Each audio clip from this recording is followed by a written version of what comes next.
Hey, what's up, everybody? So, I've been thinking about like the interactions I've had for a while online now. The internet's become increasingly hostile. Like, I know toxic's like a crazy cool word to throw around. It's toxic too. I mean, the internet's useful, technology is useful. Here I am. We're conversing, right? Well, it's a one sided conversation, but you have the ability to leave comments. By the way, welcome to the show. I'm Wojak. I am back. There's whatever, like, subscribe, channel memberships. There's a lot of different tiers of channel memberships, man. Like, you can help support the Woj for like a cup of coffee a day, all the way up to like medium pizza. Or sorry, that would be like per month, not per day. Come on, look at this face. I want to keep making content for you. Join the memberships, get a badge. All right, watch the content, the special members only content. All right, 30 seconds of plugging is enough. So I was looking over um, just some articles here because, I mean, to me, it seems quite obvious that there's like this weird aggression and anger problem. It's a rising issue in America, but let's just say North America. Who knows whether I'm dealing with Americans or North Americans when I'm talking to English speaking people on the internet?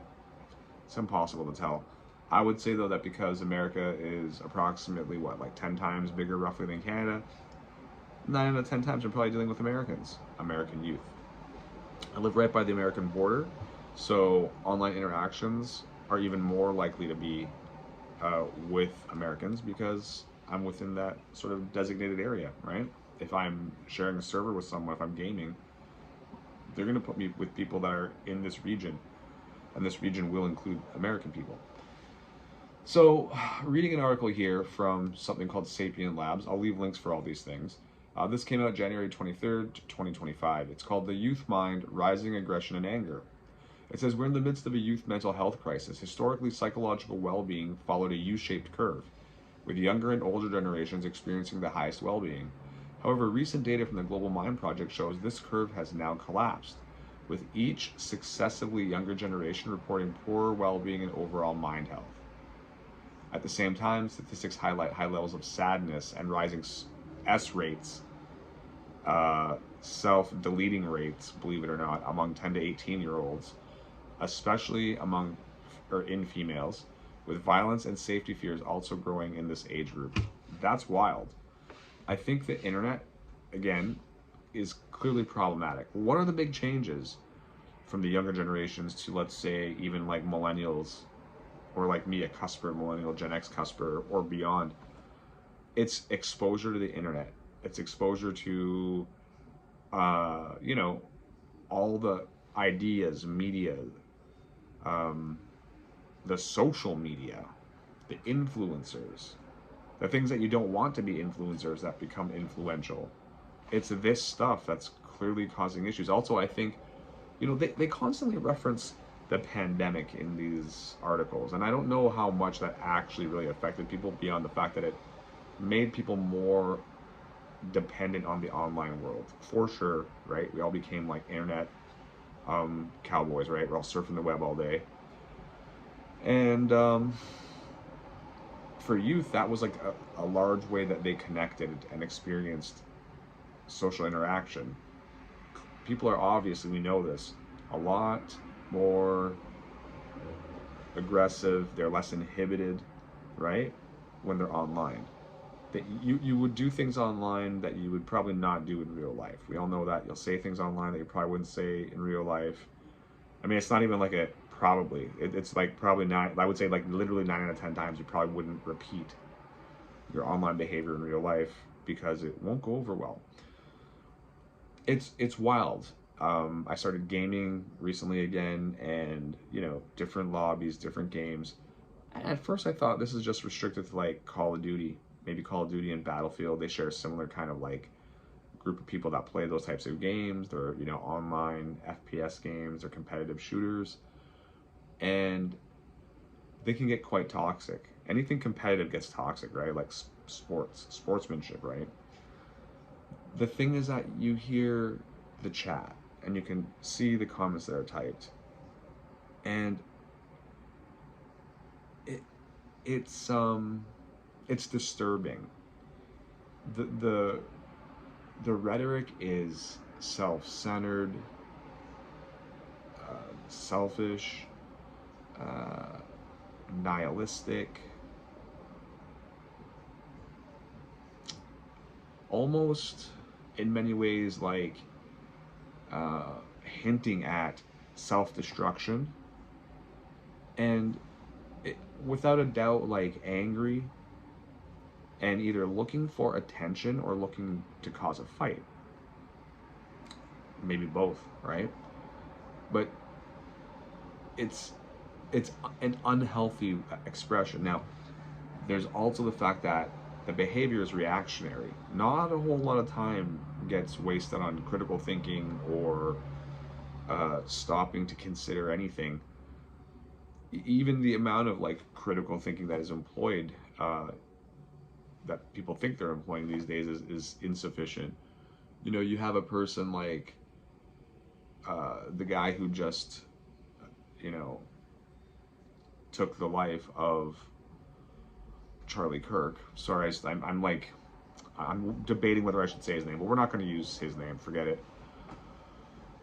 That guy clearly has some sort of mental health issues. He has to. I would say it's almost without a doubt because he had like repressed lifestyle issues, and that seems to be what led to the violence. But his reaction was like violent and like completely over the top, completely inappropriate in a world where we should be holding discussions and talks and debates and using words as weapons. Words are powerful. Language is powerful. And as you go through life and get older, you realize this more and more. I mean, law is largely language, right? And people, I think, really don't consider what they're saying or how they're saying it or who they're saying it to a lot of times, especially when you're younger, especially when you don't take the time to stop and think. I mean, I found several other articles here. I'll link them all up. Unfortunately, this one from the Atlantic, which was reading pretty well, requires a membership, so I'm not going to be able to use that. But some of these things, you know, they mention, like, you know, that there is the lost virtue of reserving judgment. We seem to live in this world where everyone's so aware of their mental health issues. Again, because of the rising concern with mental health. I mean, who knows what other generations had mental health problems that we're not really like aware of because we didn't keep track of them. Maybe I have mental health problems that got missed because nobody cared in my era. We care now, it's trendy, right? Numbers get skewed because of that, right? But there is this lost virtue of reserving judgment, as this one article from Psychology Today says. We always judge. It's going to happen no matter what. But it's kind of like, again, how do you apply that judgment? Again, how far does it go? Do you allow that impression from that judgment to change?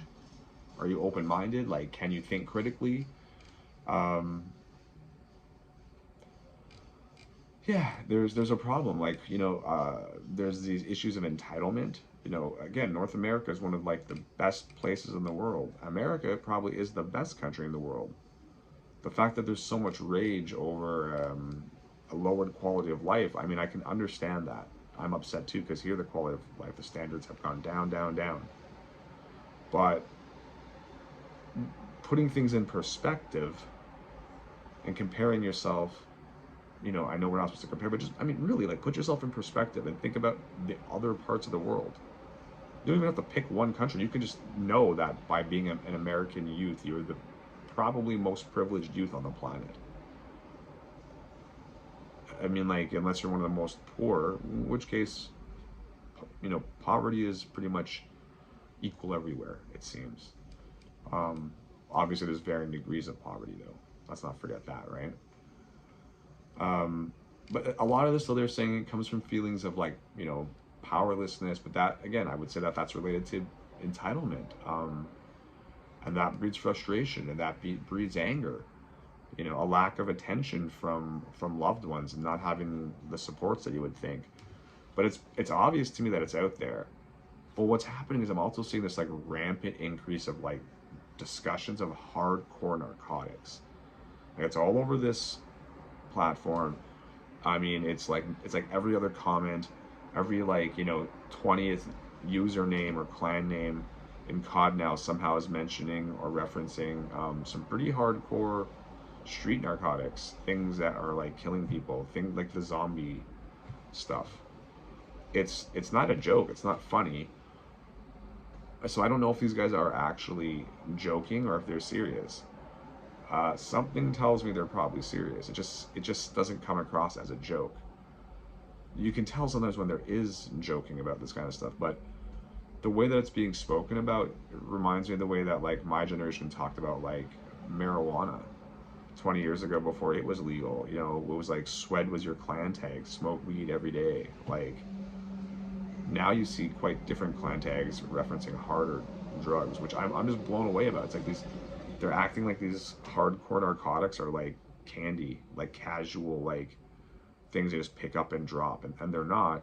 I've been around people who have used these things before, and you know, I've had family members who have been addicted to these things before, like, you know, distant ones and stuff, and maybe they're clean now, but I saw what it was like before. It doesn't make any sense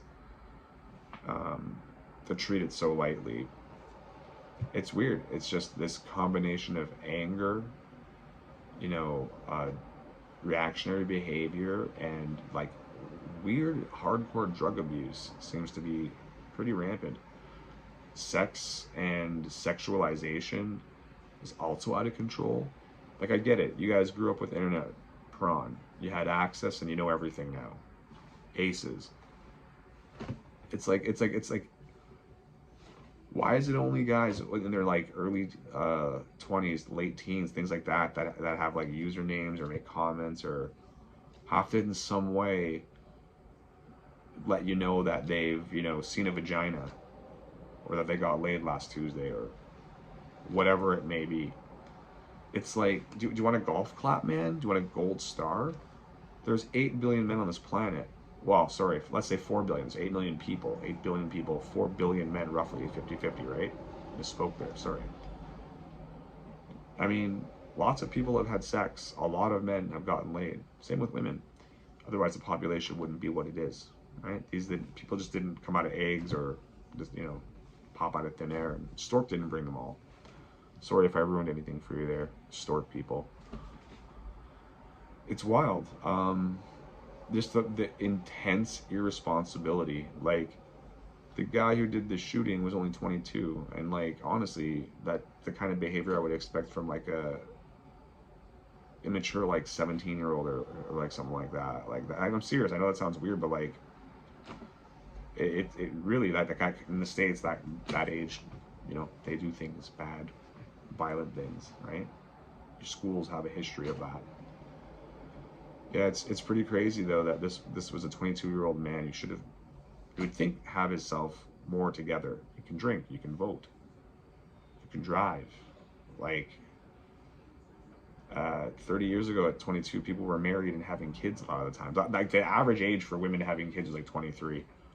I think like 30 years ago or 20 years ago. So that, like, that guy would have probably been married or in a relationship, you know, 30 years ago.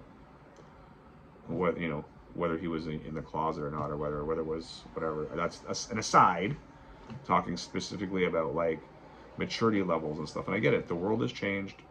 Finances have changed. I mean, I still live with my parents. I had to move back in, I should say. I was on my own for about almost 20 years, but I had to move back in, right, because of my circumstances. Go watch the old videos if you want those stories or whatever. But yeah, I find it strange. I do. I find it really strange that, not even strange. That's the wrong word. It's like terrifying. It's like scary.